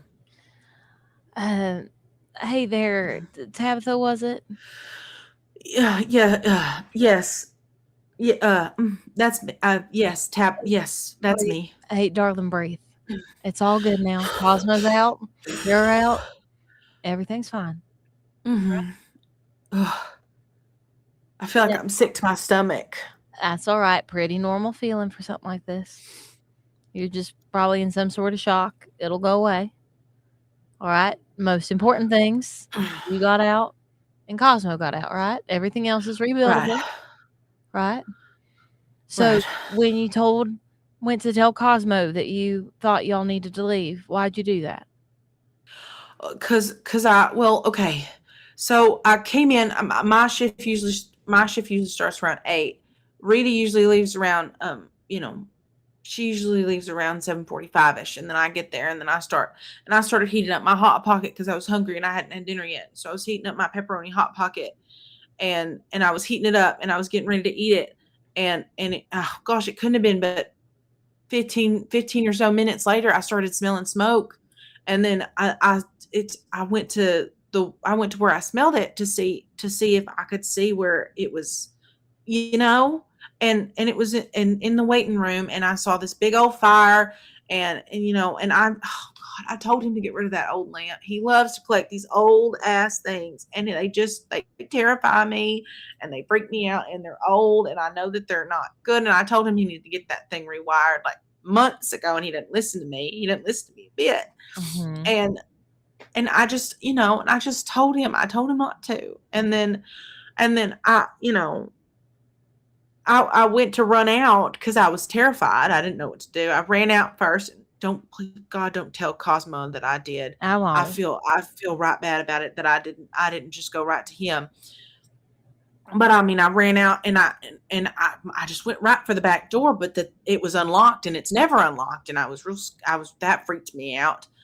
And I just, it was so weird. And it just, oh, it was just scary. That's all right, darling. It happens, sometimes. And yeah, he probably should have looked at the lamp, but all's good now, and maybe now he'll stop looking at those antique lamps. But about that back door, who's got a key or like a way to unlock it? Well, just me and Rita, and Rita didn't leave it unlocked. She's got a whole thing about it. She's real paranoid. She's got a thing about locking the door. She checks them. Mm-hmm. She checks them a few times, and bless her heart. But so she probably would have checked it before she left. She would have checked it before she left, and it wasn't locked. It was unlocked. And I had to jiggle it a little bit, but it was unlocked. Do you know if there's a log of who may have visited today while Rita was on? I mean, yeah, I think we had a few clients that needed to talk about some stuff, and there was that some little shit, some little turd threw a damn rock through the window, because I guess they just love to destroy things for no reason. Threw a rock through the window, and so we had to call somebody to fix this window, and they came today, and they were here around 6 or 6:30 or something like that to fix it. And apparently they fixed it because it's brand new, but all the good that did, it's now burnt down. Interesting. What time did somebody throw a rock through the window? It was just a few days ago, sometime during during the night. It was before Cosmo woke up, but after I'd been there, and I was just terrified. I was just standing there eating my hot pocket. As you do. I always have my hot pocket before I start working. It was a ham and cheese this time, and I was just standing there eating my hot pocket, cooling it down, because if you eat it too quick, it burns your mouth. And a jagged rock could have killed me. Got thrown through the window. I'm telling you, people these days just ain't right. I tell you, they aren't, and you never know who you're running into, and all just that. people got no respect. Do me a favor, Tabitha. Mm-hmm. If you think of anything else about today, or if there's like an electronic record of some sort of who all came and visited, would you send me that? Yeah, I can do that. Rita's better with the tech stuff. I'm more of the, hands-on with the people most of the time and the discoveries. I'm real good with the paper stuff. Yeah. But she's real good with the tech stuff. I can give you her number if you want. I would love that if you wouldn't mind. And I'll just she go ahead will, and take it from you. She pulls out a little business card that says Cosmo Novak and has like all of his information. She scribbles out Rita's number and hands it to you. Thank you very much. And I like take a look at it to make sure I memorize it just in case I lose the card. Oh yeah. That'll be perfect. I'm gonna go catch up with Beauregard now and see if there's anything he may have found inside. But if you need anything, you just flag me down, all right? Of course. Yeah. Thank you so much. I appreciate y'all coming out and doing this. It's y'all don't have to do that. No, anything for a friend of Cassidy's. Oh, right. Oh, isn't she just the sweetest thing? What a gem, truly. Has never been passed on a day in her life. Ever. And with that, totally not a lie, we will move on to Daniel and Callie. So, how are we approaching this? Callie is definitely just looking around, not thought in her head. On the case. Trailing behind, but she's trying her best. So Daniel will walk ahead with Callie in the direction of like onlookers to the fire. Mm-hmm. Promptly veer away from them. Mm-hmm. Describe the area around this log. So it is, again, like I said, it's one of those houses that got converted into a law office, one of the older houses that's like the big tall, has like the cool porch and the spiral and whatnot.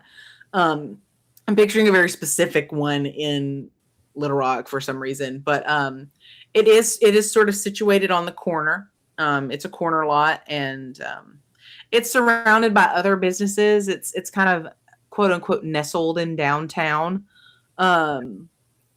And it's a corner lot, so it's pretty much open on both sides, but the back area and the backyard, quote unquote, area is fenced off. Got it. I'm walking around in that general direction towards the aforementioned backyard area. Mm-hmm. And Callie will notice Daniel basically looking around like corners and whatnot, not at any sort of not at the fire, just like around like corners, like buildings, and like in the backyard, down alleys. I like Callie good. You're really thorough with this. I'm trying to find someone to talk to. And you think it's gonna work by looking like a creep? Maybe. Are you sure that's the best tactic? Usually. Storyteller, if I can make some kind of a search roll, Daniel is not looking for a person. Daniel is looking for an animal. Absolutely. And has been in the area for a minute. That's really what I was hoping you were going to say when you said earlier that might be a boring conversation for you. I was like, please tell me you're trying to talk to an animal. Oh, I'm going to go with Wit's animal kin. That's my favorite. Mm-hmm. I won't bother asking about the specialty yet because I figure I got to find them before I can start getting their trust and whatnot. Oh, yeah. I'll willpower that one. Okay. Yeah, that's what I wanted. It's 5. Perfect. 5 successes. That finds you a pretty little critter. Callie, while he's doing this, what are you doing? What are you up to? Definitely peering around and kind of just like still mainly watching him because she's trying to see if she can pick up anything. And she's just so lost at why what? And also try. Go ahead Mhm. and give me a wits awareness. Okay. That is... Daniel, you find a very handsome and very sweet little rat, and he is simply like hanging out in like sort of the furthest corner from the house. He's as far away from the fire as he can be, but he's still like in the lot of Novak and Associates. Tax law. Got it. I'm gonna reach into the bag that I pulled out from the from the link, and I'm gonna pull out a Ziploc bag of trail mix. And as soon as you whip that thing out, that rat locks on. It's kind of like toss one like closest to him, then one a little bit closer to me. Oh, he's hook, line, and sinker. He's scurrying. He's hungry. Yeah, and then handful of trail mix, and once he gets there, just kind of pick him up a little bit. Yeah, he lets out a little squeak when he's picked up. And it's have you activated Feral Whispers yet? I was about to. Okay, so you cannot understand him currently, but he does let out a little squeak. Yeah, I'll go ahead and I succeed on my rouse check for that one. Woo! Look at y'all succeeding on all your rolls. And then in front of Callie, Daniel starts with a series of impressively realistic chitters and squeaks. A rat conversation. It's like, it's okay. It's okay. More food for you. Callie's like, what the? What? Also, I got 2 successes, and if it's with stars, that's a crit, right? Mm-hmm. Yes. I got 2 successes and one of them a crit. And one of those. Okay, so that would be 3 successes because it has to have another one in order to make the critical. Oh, okay. So with 3 successes on wits awareness, you can see that the back door is not slightly ajar, but it's loose. You can see through like that little, the crack, the seam of the door crack, if you will. You can see right on in through that. Like you can see light through that. And you can tell that the door has been tampered with. Oh. I feel like she'll see what's going on with Daniel and this rat and is very confused. So she's like, understandable. She's like, I'm gonna go. You two are. I'm gonna go over there, and so she goes towards the door to take a look at it a little closer. I told you to be born. So go ahead and give me a wits larceny roll as you go to look at the door. And Daniel, your new little rat friend, is like, you don't just pick somebody up, man. I know. I'm sorry. But look, I wanted to have a conversation with you face to face, and it's either I pick you up or I lay flat on the ground. All right, fair enough. What do you want to talk about? So, obviously, this building behind me. My house, yeah. Your house caught fire. Yeah. That is exactly why. Devastating? Yeah. Yeah, well, we're here to investigate the house fire and figure out who started a fire. Oh, I can tell you who started the fire. Please do. Those damn jokers who were I was scurrying around, and these guys who came to fix the window, they were messing with lamps and messing with furniture and taking paper places, and I swear it's like they wanted to start this fire. It's ridiculous. The people that were fixing the window started the fire. A rat can't even have a home anymore. So now, did you see him start the fire? See him set stuff up to get the fire going? Oh, I saw him set stuff up. I saw him wiggle that thing that makes the lamp go bright. The little tail bit? Yeah, the lamp tail. Yeah. Sort of like mine, but it can make things glow. And I really wish I could do that. Well, my tail don't do shit. No, it does more. It does more than you think. Now, tell me a little bit more about these jokers that started the fire. What do you remember about them?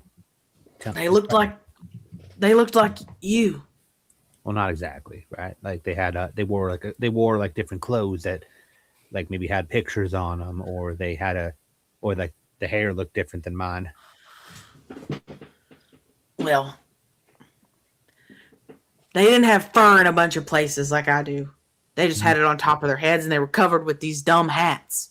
Dumb hats. What the dumb hats look like? Remember anything on the dumb hats? They were yellow. I don't know, like cheese. Were they kind of like not like mine with like a long bit, just like kind of dome, like kind of like dome on top? Yeah, kinda. All right. They didn't look like very good cheese. I'll say that much. And I've had good cheese. Fair enough. I've had Hot Pocket cheese too. Oh, have you? Mm-hmm. Well, The girl who comes in at night makes Hot Pockets, and sometimes she gets sloppy with it. And I get the remnants. You tend to do that. Now, were they? Tell me more about the guys with the cheese hats. Were they wearing anything in particular, like? They were all dressed the same. Like shiny sort of things, or like dull. Some of them had those, but underneath they were all wearing the same thing, at least shirt-wise. Tell me a bit more about that. They were white and they had print on them, but I didn't know what it said. On account of me being a rat and not being able to read. If I put you down, you think you can like scratch it into the dirt, like kind of? You don't got to know what it said, just if you remember what it looks like.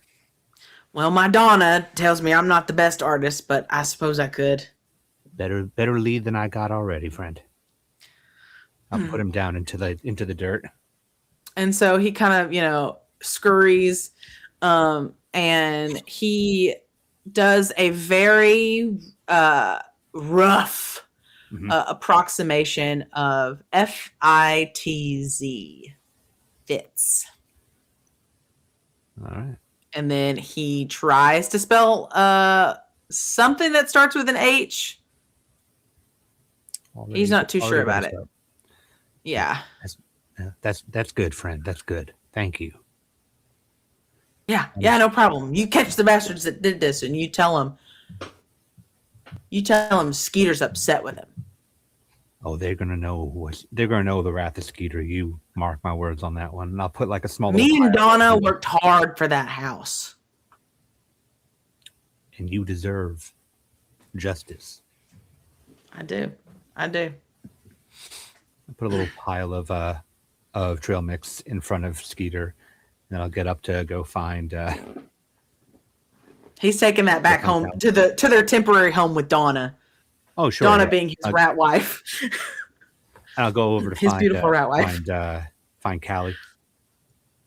Callie, what did you get on your larceny roll? I got 2 successes.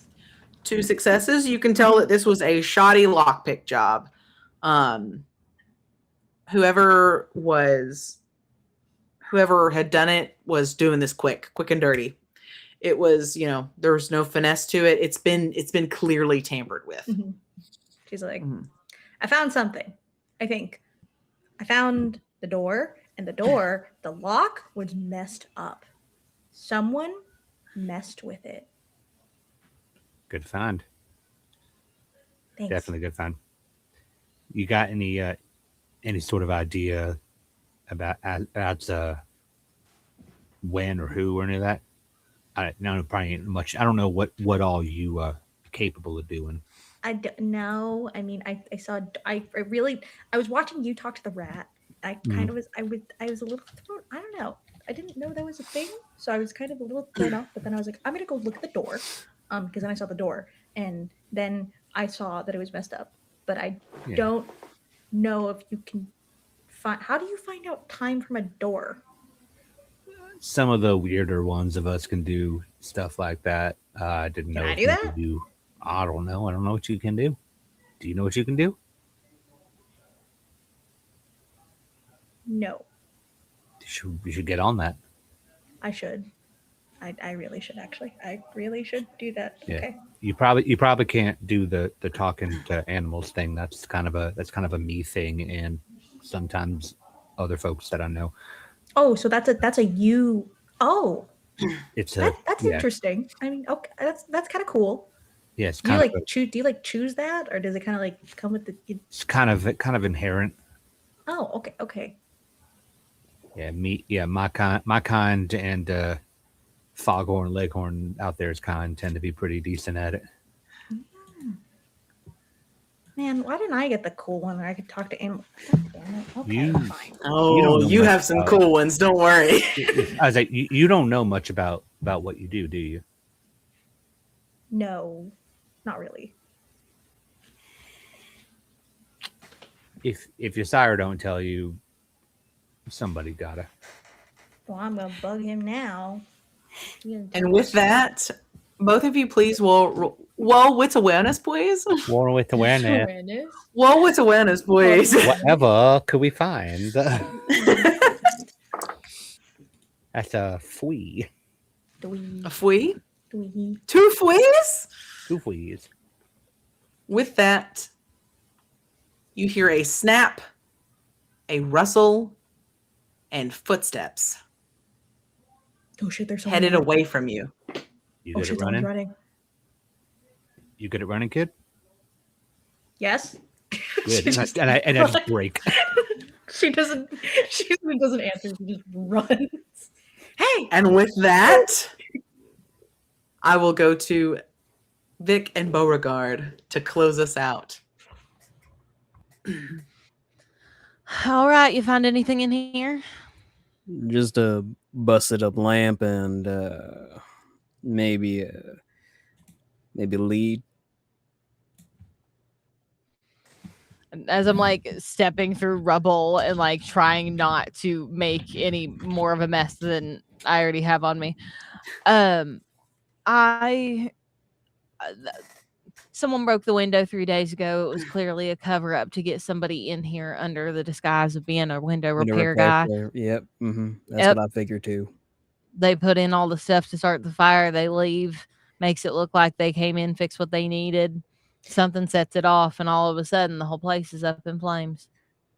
How many people know that our dear Cosmo likes to collect antique lamps that generally are fire hazards? And with the way he splits up his crew, who knows if anybody would even notice if a new lamp just showed up one day. Mm. All right. So clearly not an accident, and probably more than likely the same guy that put up Tony's house in fire and a bunch of other ones too. You get anything from that Tabitha girl? Only the thing about the rock through the window repair guys.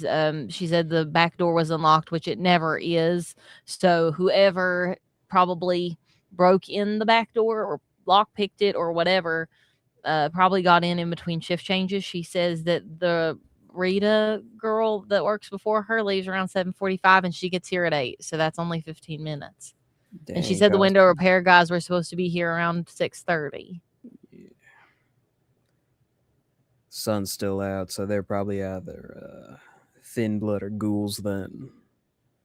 More than likely. Great. Did you happen to get the name of that window repair service? No, but it should be on the list that I'm supposed to get from Rita. She gave me her phone number, said that Rita logged everything. All right.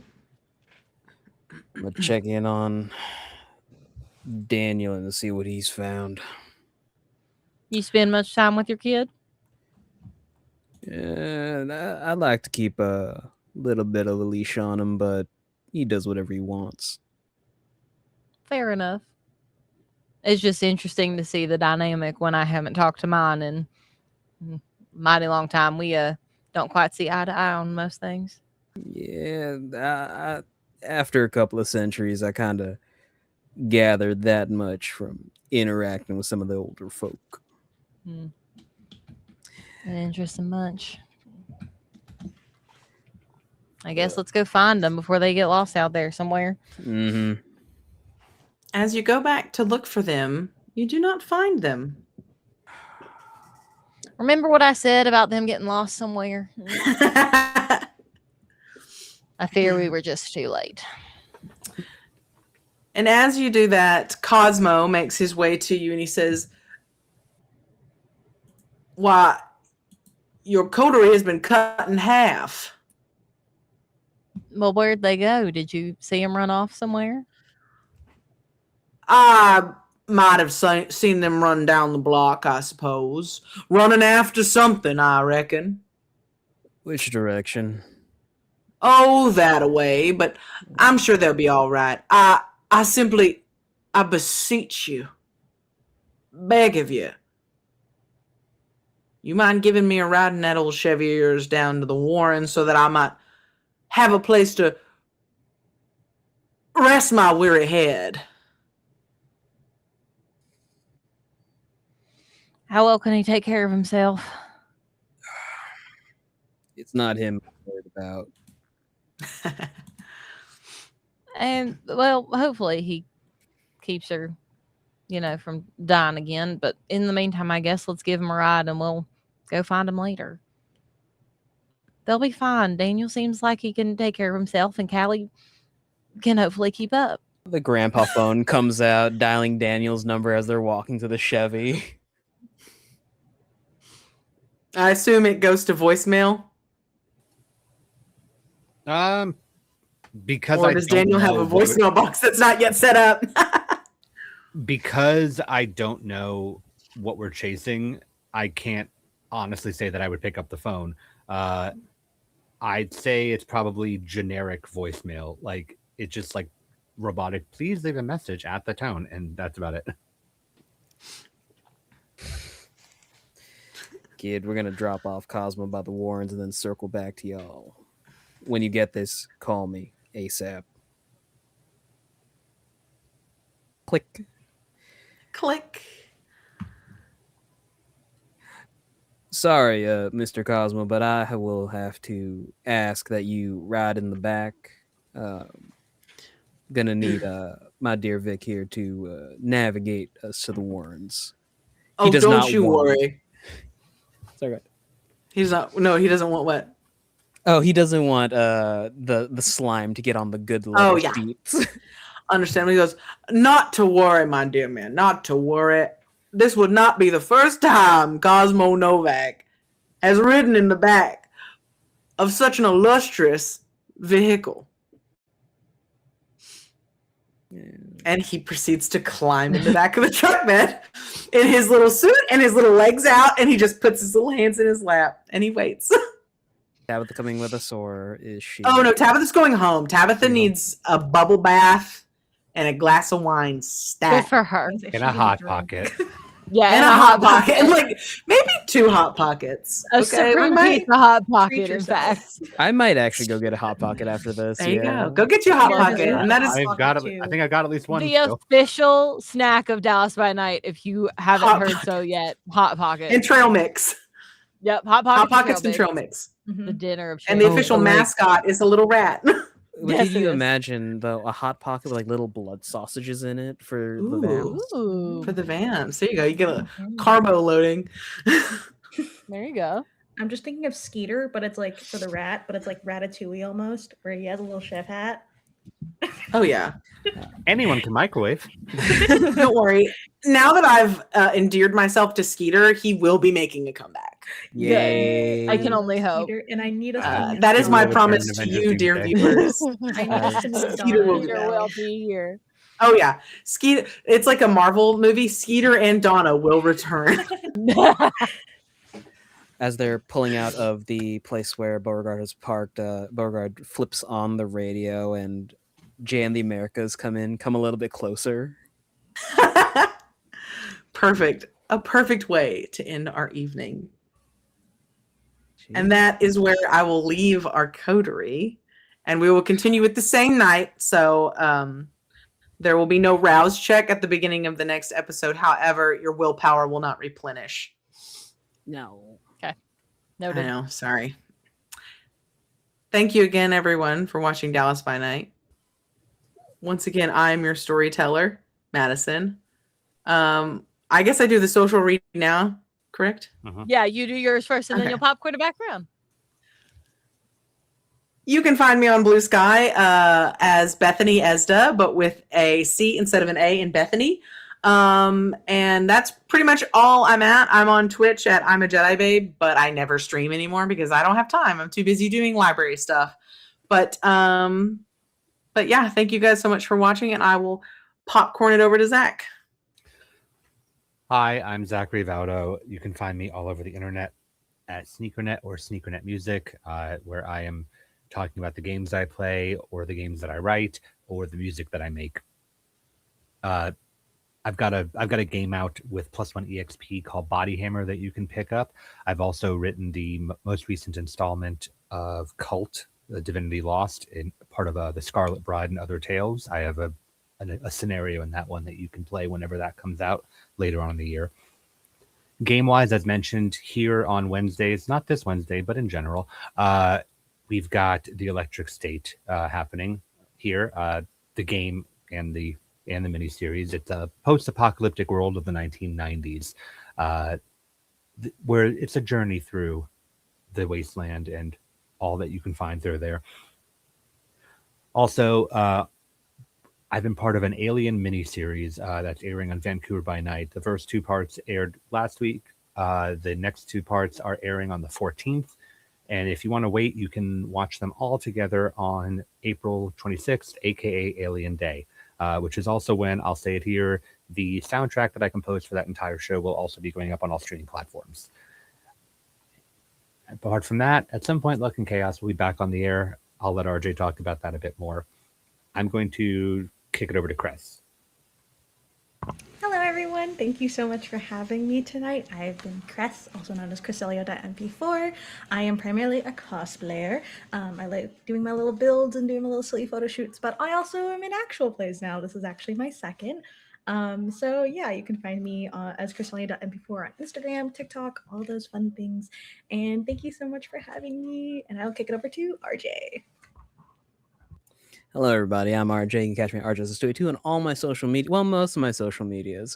I'm doing actual plays online in a different variety of places. This Saturday coming up at 2 p.m. EST, or 3 p.m. EST, I'll be over at G Game Nights, where we're doing our weird Jane Austen style Dune in Space series. It's Good Society. It's real fun. I'm a Viscount.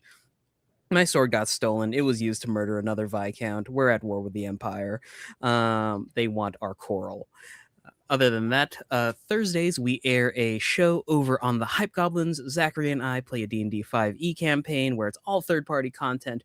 I'm a barbarian druid who is dealing with the existential crisis of change. Yeah.